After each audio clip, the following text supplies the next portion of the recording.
J'ai un fils qui est handicapé par l'autisme de naissance. Les moments d'injustice sont nombreux. C'est le refus d'accès en maternelle. C'est un médecin qui vous dit « Oubliez cet enfant, faites-en un autre ».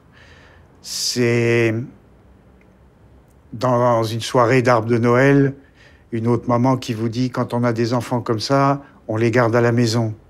C'est le regard des approbateurs quand on circule en ville, etc. C'est profond et ça fait naître en moi à chaque fois une situation de désespoir. C'est-à-dire que je réagis pas sur le champ, c'est trop gros, c'est trop énorme, je peux pas. Par contre, le soir, quand je rentre à la maison, je pleure.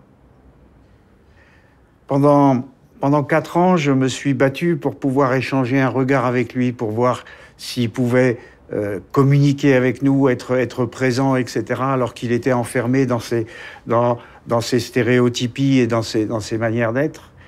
Et un jour, il m'a pris par la main, il m'a emmené vers le robinet.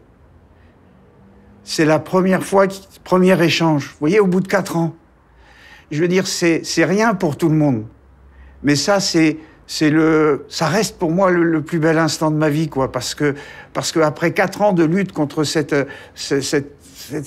enfermement un petit peu dans sa bulle, j'ai quelqu'un qui réagit à un geste tout simple, tout bête, quoi. Avec n'importe quel enfant, ça passerait. Mais là, c'est vraiment l'instant vraiment le plus. Parce que, voilà, je me suis battu pendant 4 ans et puis ça aboutit à quelque chose, quoi. On sent que, y a du possible, quoi.